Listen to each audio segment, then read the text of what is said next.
નમસ્કાર મિત્રો, સ્વાગત છે તમારું અમારી YouTube ચેનલ પર। મિત્રો, તમારી સામે એક એવો સવાલ છે જે કદાચ તમને રાત્રે ઊંઘવા નથી દેતો। હું મહેનત તો ખૂબ કરું છું, પણ મારા ઘરમાં ધન કેમ ટકતું નથી? સમૃદ્ધિના દરવાજા મારા માટે કેમ બંધ છે? શું તમે ક્યારેય વિચાર્યું છે કે તમારી રોજિંદી જિંદગીની નાની નાની આદતો જે તમે અજાણતા કરો છો તે તમારા જીવનમાં ગરીબી, તણાવ અને નકારાત્મકતાને આમંત્રણ આપે છે? આ કોઈ સામાન્ય વાતો નથી મિત્રો। આપણા ધર્મગ્રંથો અને વાસ્તુશાસ્ત્રમાં આવી 21 ક્રિયાઓને મહાપાપ સમાન ગણવામાં આવી છે જે સીધી રીતે તમારા સૌભાગ્ય, આરોગ્ય અને ધનના પ્રવાહને રોકી દે છે। જો તમે આ 21 ભૂલોને ઓળખી લેશો અને તેને આજે જ બંધ કરી દેશો તો હું તમને ખાતરી આપું છું કે તમારા ઘરમાં માતા લક્ષ્મીનો કાયમી વાસ થશે। તમારું ભાગ્યનું ચક્ર ઊંધું ફરતું અટકી જશે અને સુખ સમૃદ્ધિનો માર્ગ ખુલ્લો થઈ જશે। આજે અમે એવા ઊંડા રહસ્યો ખોલવાના છીએ જે તમને કોઈ નહીં જણાવે, તેથી આ વિડિયો સ્કીપ ન કરશો। તમારી આંગળી પર સમય આપીને આ 21 મહત્વની ભૂલો વિશે જાણી લો, નહીં તો મોડું થઈ જશે। તો ચાલો તમારા જીવનને ગરીબી તરફ ધકેલતી એ 21 આદતોને મૂળમાંથી દૂર કરીએ। જો તમે માં લક્ષ્મીના આશીર્વાદ ઈચ્છતા હો તો અત્યારે જ આ વિડિયોને લાઈક કરી દો અને ચેનલને સબસ્ક્રાઇબ કરવાનું ભૂલશો નહીં। 1. ખોટી દિશામાં સૂવું। માથાની જગ્યાએ પગની દિશા ઉલટી કરીને સૂવાથી શરીરની ઉર્જા અસંતુલિત થાય છે, જેના કારણે આત્મિક શાંતિમાં બાધા અને સપનામાં ભ્રમ ઉત્પન્ન થાય છે। 2. ગંદા પથારી પર સૂવું। ગંદી અને અવ્યવસ્થિત પથારી આળસ અને નકારાત્મકતાને આકર્ષે છે, જે માનસિક થાક અને આર્થિક મુશ્કેલીઓ લાવે છે। 3. દાંતથી નખ કાપવા। આ આદત માત્ર અસ્વચ્છતા જ નહીં પણ આત્મિક નબળાઈ અને અશાંતિનું પ્રતીક છે, જે તણાવ વધારે છે અને આત્મવિશ્વાસ ઘટાડે છે। 4. સાંજના સમયે સૂવું। સંધ્યાકાળ પ્રાર્થના અને ઉર્જાનો સમય છે। આ સમયે સૂવાથી વ્યક્તિ દિવ્ય તરંગોથી દૂર થઈ જાય છે, જે ઉત્સાહ અને પ્રગતિને અવરોધે છે। 5. રાત્રે સાવરણી ફેરવવી। શાસ્ત્રો અનુસાર રાત્રે સાવરણીનો ઉપયોગ કરવો અશુભ છે। તે ઘરની શુભ ઉર્જાને દૂર કરી શકે છે અને લક્ષ્મીજીને નારાજ કરી શકે છે। ઘરમાં બિનજરૂરી કચરો, કબાટ રાખવો, તૂટેલો સામાન, ફાટેલા કપડાં કે કરોળિયાના જાળા જેવી બિનજરૂરી વસ્તુઓ ઘરમાં નકારાત્મક ઉર્જાનું કેન્દ્ર બની જાય છે, જે આર્થિક તંગી જન્માવે છે। 7. ઘરમાં ફાટેલી ચપ્પલો રાખવી। ફાટેલી કે તૂટેલી ચપ્પલો અવ્યવસ્થા અને નકારાત્મક ઉર્જાનું પ્રતીક છે, જે ઘરના સૌભાગ્ય પર વિપરીત અસર કરે છે। 8. દીવો ફૂંક મારીને બુઝાવવો। દીવો એ જ્ઞાન અને ઉર્જાનું પ્રતીક છે। તેને ફૂંક મારીને બુઝાવવું અશુભ મનાય છે, જે સકારાત્મક ઉર્જાને અચાનક સમાપ્ત કરી દે છે। 9. જૂઠી કસમ ખાવી। જૂઠું બોલીને કસમ લેવી એ આત્મા અને વિશ્વાસનું અપમાન છે। તેનાથી સંબંધોમાં તિરાડ પડે છે અને ધીમે ધીમે ભાગ્ય પણ સાથ છોડી દે છે। 10. નિયમિત પૂજા પાઠ ન કરવા।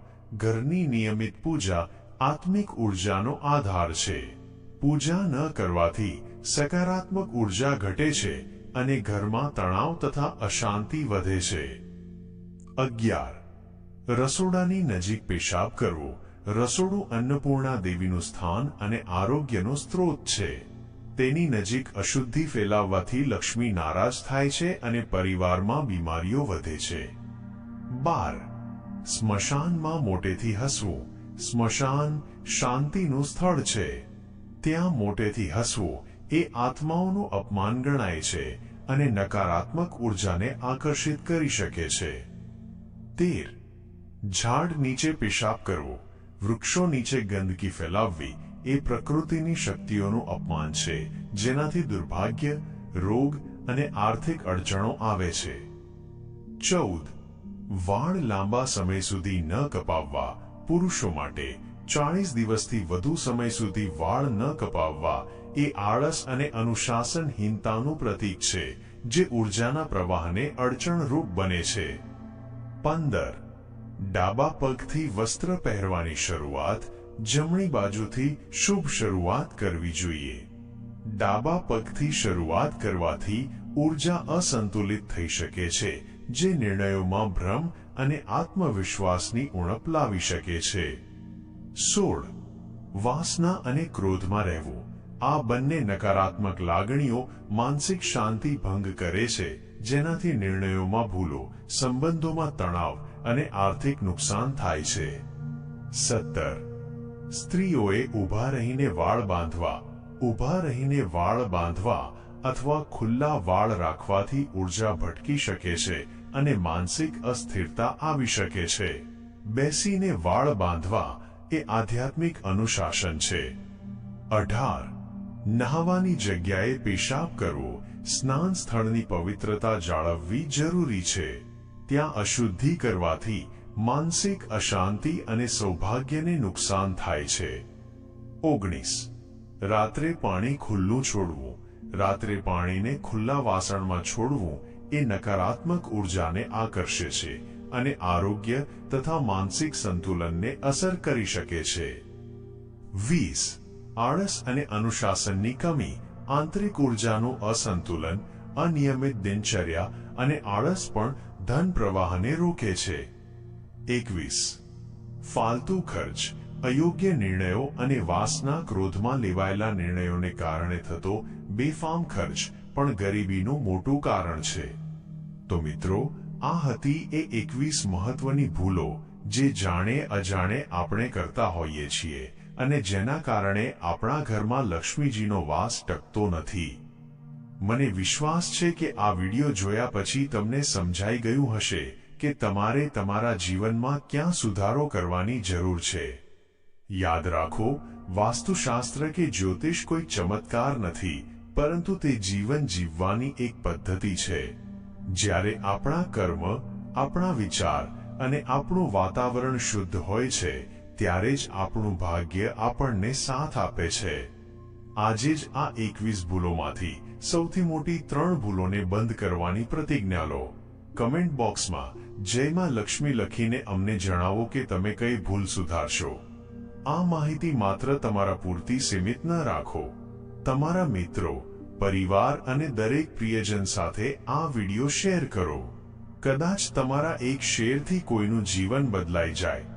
અને હા, જો તમને અમારું આત્મિક અને માહિતીસભર કન્ટેન્ટ પસંદ આવ્યું હોય તો કૃપા કરીને અમારી ચેનલને સબસ્ક્રાઇબ કરો અને બાજુમાં રહેલા બેલ આઇકનને દબાવો, જેથી અમારા નવા અને મહત્વપૂર્ણ વિડિયોનો નોટિફિકેશન તમને તરત મળી શકે. અમે તમારા માટે આવા જ મૂલ્યવાન વિડિયો લાવતા રહીશું. તમારો સાથ અને પ્રેમ જ અમારું બળ છે. સદા ખુશ રહો, સ્વસ્થ રહો અને સમૃદ્ધ રહો. જય શ્રી હરિ વિષ્ણુ ભગવાન. જય માં લક્ષ્મી. ફરી મળીશું.